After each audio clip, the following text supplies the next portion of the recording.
Thank you for downloading from Ravi Zacharias International Ministries. Support for this podcast comes from your generous gifts and donations.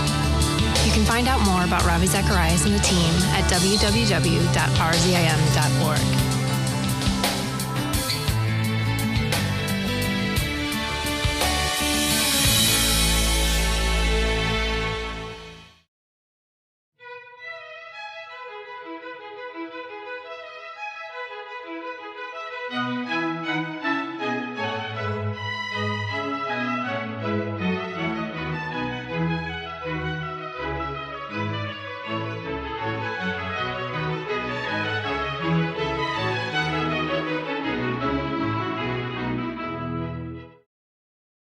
As Sam was introducing me, I was born and raised in India, so let me tell you just a little bit about myself. I hail from the southern part of India, the deep south, the state of Kerala. Although I never actually lived there, my dad was from Kerala, my mom was from the south in Chennai, I was raised in Delhi.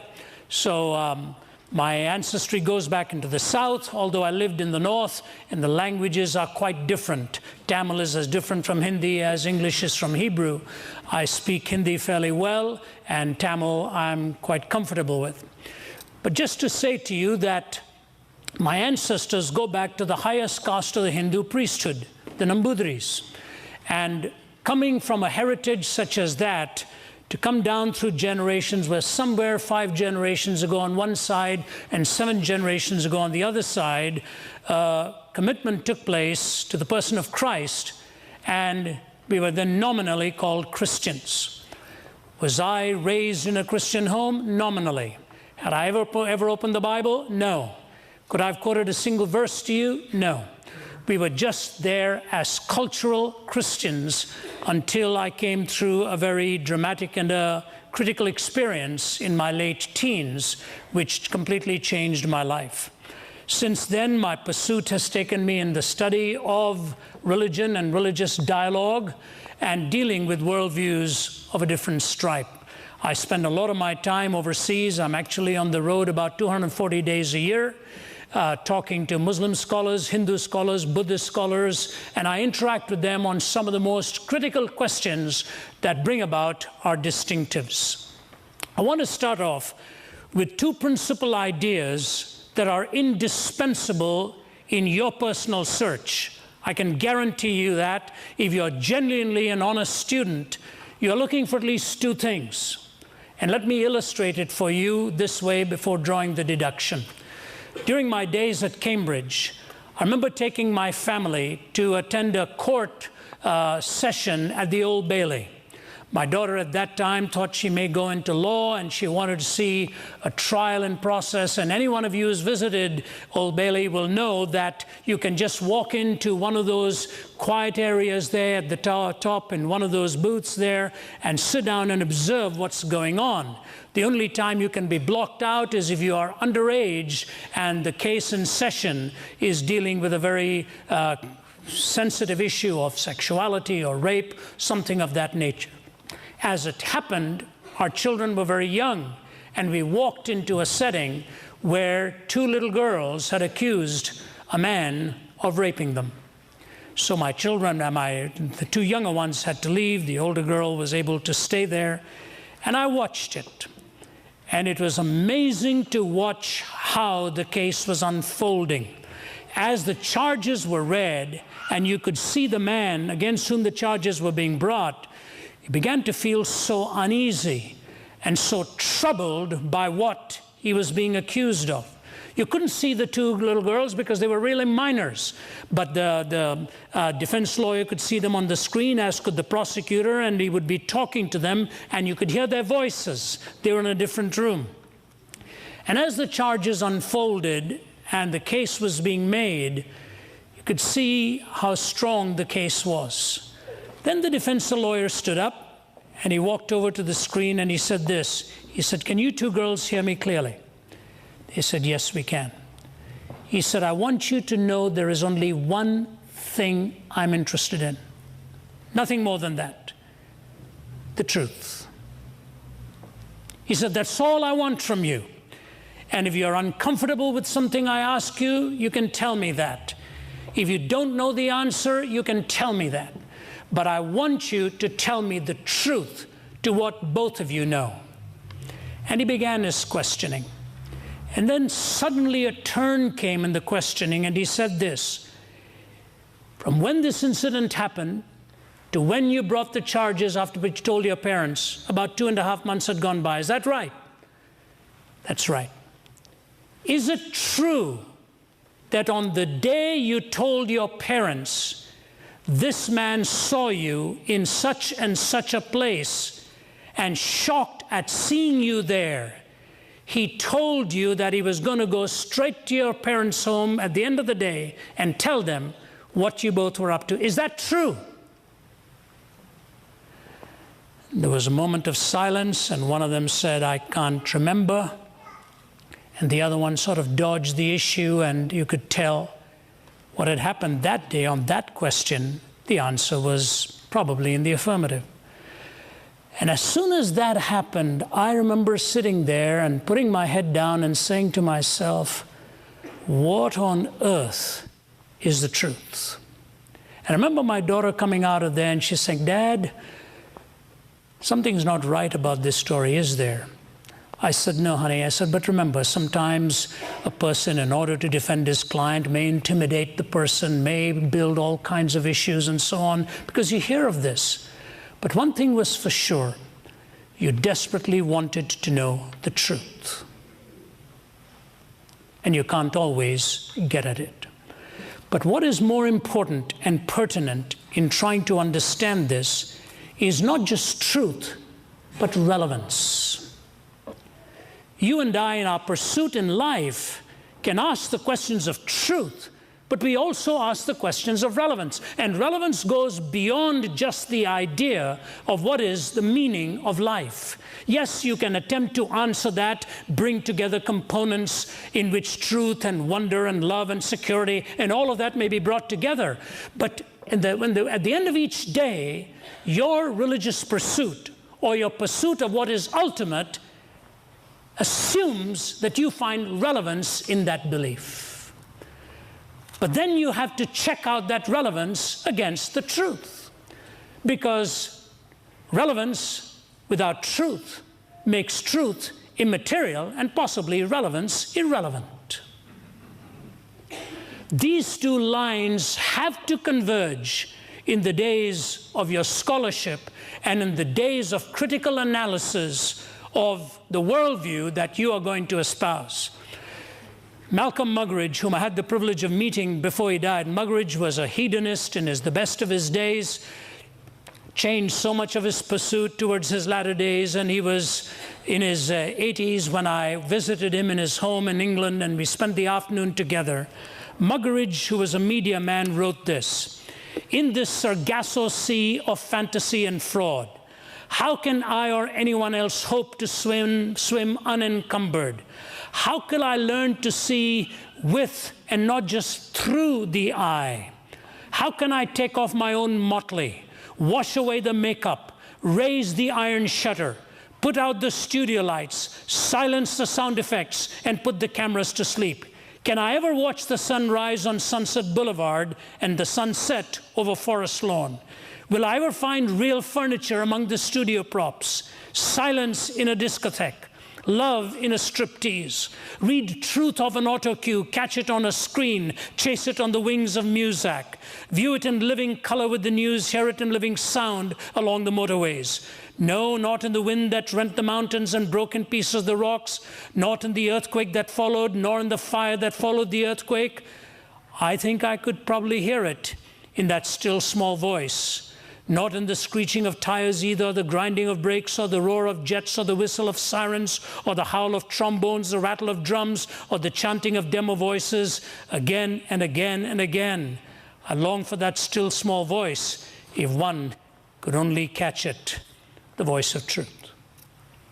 How can I find truth in this cacophony of sounds in a world that is inundating you and me with what is possibly the worst kind of pollution, noise? We hear it, and at the end of each day are not sure whether we can process it all. It was Justin Hayward in his Along the Moody Blues, My Generation, who said this: why do we never get an answer when we're knocking at the door with 1,000 million questions about hate and death and war? Because when we stop and look around us, there's nothing that we need in a world of persecution that is whirling in its greed. Why do we never get an answer when we're knocking at the door? That pursuit is very real. And that pursuit is, I think, what leads us so often into the struggle with contradiction. Why is Christianity so exclusive? It's an interesting question. It assumes that Islam is not. It assumes that Hinduism is not. It assumes that Buddhism is not. It assumes that naturalism is not. All of these worldviews exclude. Gautama Buddha was born a Hindu. And he denied two of the fundamental doctrines of Hinduism, the Vedas and the caste system, and went on his pursuit of finding nirvana. Islam, by definition, by its own admission, is categorically exclusive. Naturalism seeks ultimate explanations only in natural law, nothing transcendent. And the reason is this, that truth, by definition, is exclusive. To deny that is to affirm it at the same time. Some of you may remember me telling this story because years ago, when I was first cutting my teeth on this kind of stuff, before masochism became the way of life, I remember speaking in California, and a professor of Eastern philosophies walked up to me afterwards. I was doing a series of lectures on Christianity, and he came to me afterwards. He was an American gentleman, and he said to me, he said, "So you are a Christian?" I said, "Yes, sir." He said, "But you're from India?" I said, "Yes, sir." He said, "I don't understand it." I said, "Why not?" He said, "I'm an American, and I follow the Hindu path." I said, "Really?" He said, "Yeah." I said, "You don't understand me, but you understand yourself." I said, "What's your question?" He said, I dare you to do a series of lectures or even one talk on why you are not a Hindu, and I'll bring my whole class and take you apart." I said, "I'm supposed to be thrilled with that kind of an option?" I said, "You know what? I won't do that, whether you take me apart or not." I tried to humor him by saying, when you throw mud at others, not only do you lose a lot of ground, you get your hands dirty at the same time.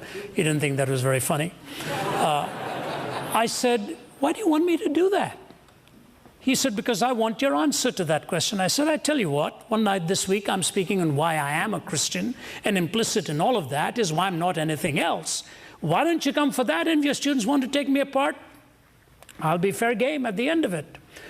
So he was not too happy, but he came. And I presented a defense of the Christian faith. He was a professor of philosophy at a local university.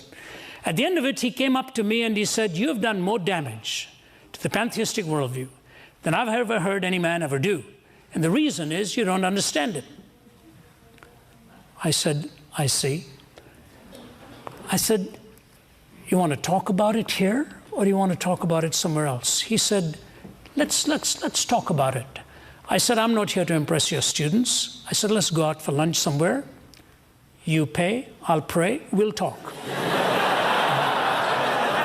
So he said, "Can I bring a professor of psychology with me?" At this point, I began to wonder whether we were subjects or objects. So I said, "Okay, but I'm going to talk to you, and you're going to talk to me.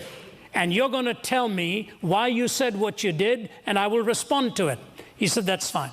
So we arrived the next day, and we sat down in the restaurant, and he began his argument with a flawed statement. He said, "There are two kinds of logic."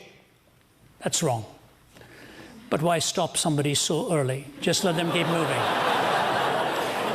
He said, "There is the law of non-contradiction, which uses the either-or approach to truth. Either this or that. Either this or that." He said, you think of various forms of this, either Christianity is true or it is not true. That's the either-or way of using logic. It's the law of non-contradiction. He said, that is a Western way of thinking. I said, no, it's not. He said, yes, it is. I said, no, it's not. He said, yes, it is. I said, no, it's not. He said, what do you mean, no, it's not? I said, okay, keep moving. He said the next way of logic is the both and, the dialectical system. Not either this or that, but both this and that. A la Hegel, you take the thesis, which spawns its antithesis, you bring them together to form the synthesis. That in turn becomes a thesis, which spawns its antithesis, and that then brings together. You keep going on like that ad infinitum. Karl Marx used it for his dialectical theory. You don't take the employer or the employee. You take the employer and the employee and find a classless society. Nobody ever shows you one, but at least that was it in his economic theory. He said, so you've got the either-or, which is Western. He said, you've got the both-and, which is Eastern. I said, no, it isn't. He said, yes, it is. I said, no, it's not. He said, yes, it is. I said, no, it's not. He said, why do you keep saying it is not? I said, keep going. He said, when you studied these particular philosophies, your problem is that you studied it as a Westerner, and when you found a contradiction, you abandoned it. You should have studied it as an Easterner, because contradictions are not a problem out there. And they can give you two mutually exclusive statements, both of which are true at the same time. You should have studied it, says he, as an Easterner, instead of studying it as a Westerner. I said, sir, now can I ask you a question? So he'd used up all the placemats. There was no place for me to write. He'd drawn out his whole argument. And the psychologist and I had finished our meal, and this man's food was congealed in front of him, hadn't touched it. I said, go ahead and enjoy your meal. Let me ask you a question. So I took one of his placemats and I said, when I'm studying Eastern philosophy, what you're telling me is this, that I either use the both-and system of logic or nothing else. Is that right? That I either use the both-and system or nothing else. Is that right? He just picked up his knife and fork. He put it down. And I quote, here's what he said. The either-or does seem to emerge, doesn't it? I said, yes, sir. In fact, I got some news for you. Even in India, we look both ways before we cross the street. It's either the bus or me, not both of us. When you deny the law of non-contradiction, you may as well try to draw a one-ended stick. How can you think of a one-ended stick? The law of non-contradiction assumes, and for those of you who disagree with what I'm saying, you're waiting for me to contradict myself so that the question can be legitimate, and you have a very legitimate pursuit in that. So when you say that Christianity is exclusive, you're really not bringing any kind of pejorative charge against it. You're actually making a claim that Christianity claims to be true. But so does every other worldview, and so does the one that wishes to challenge the Judeo-Christian worldview. Now, what I want to defend for you as best as I can, why do I believe Jesus Christ to be the way, the truth, and the life? And I will go so far as to say, those of you who are born and raised in the West do not realize what a debt you owe to the Judeo-Christian worldview because of its contribution to the world of education, the world of medicine, the world of law and order, and you've attracted students from all over the globe because of the bequest of that particular worldview. I can guarantee you that, and I'll be happy to sustain that in the question and answer time. F.F. Bruce made this comment about Jesus, the famed scholar of New Testament documents. The character of Jesus has not only been the highest pattern of virtue, but the strongest incentive in its practice, and has exerted so deep an influence that it may be truly said that the simple record of 3 short years of active life has done more to regenerate and to soften mankind than all the disquisitions of philosophers and all the exhortations of moralists. Bruce didn't write that. He is quoting the skeptic Lecky in his History of Morals. Lecky, who was a skeptic, said that no one in history had done so much to influence the world of ethics and the world of thinking and practice and the strongest incentive of virtue. And Bruce's comment to Lecky says this: that is a non-Christian, or at least not distinctively Christian, judgment of one sense in which Jesus is not only a historical figure, but also our eternal contemporary. His influence lives on. Let me take 2 answers that Jesus gave to 2 simple questions and then build my case for you. The first is a conversation of a man who came to Jesus and said to him, "Is it all right to pay taxes to Caesar?" I so earnestly wish Jesus had answered that differently. Jesus looked at him and said, "Do you have a coin?" The man said, "Yes." He said, "Give me that coin." Jesus looked at the coin and said, "Whose image do you see on this?" The man said, "Caesar." Jesus says, "Give to Caesar that which is Caesar's, and give to God that which is God's." The man ought to have had a follow-up question, and he ought to have said, "What belongs to God?" Jesus' answer would have been, "Whose image is on you?" I want you to understand something here. No other founder of a worldview would have positioned you in that description. The Imago Dei, the image of God. What this questioner was trying to do was pit him in a political battle with the powers that be. Jesus always resisted the lure of political power. He never enforced his belief on anyone. And he resisted that temptation to power when they wanted to make him ruler. And he said no. But then the second questioner comes and wants to pit him law against law, ethic against ethic. Because Moses had given 613 laws. And so this man comes to Jesus, since they couldn't beat him up against political authority, they tried to pitch him against religious authority. And they said to him, "Which is the greatest commandment?" Out of 613, it is fascinating to me that Jesus did not select one. What he said was this: you shall love the Lord your God with all your heart and all your soul and all your mind and all your strength, and you shall love your neighbor as yourself. He said, on these 2 laws hang all of the laws and the prophets. Why did he not give one? Because hinged on the one was the inextricable imperative of the second. You cannot say you love God and hate your neighbor. And the imperative to love God is because when you take all of the commandments and take the 10 of them which were key, if there's one word that the 10 commandments can be reduced to, it's the word sacred. Your life is sacred. Your property is sacred. Your marriage is sacred. Your time is sacred. And so is your neighbor's. You cannot violate your neighbor's sacredness of right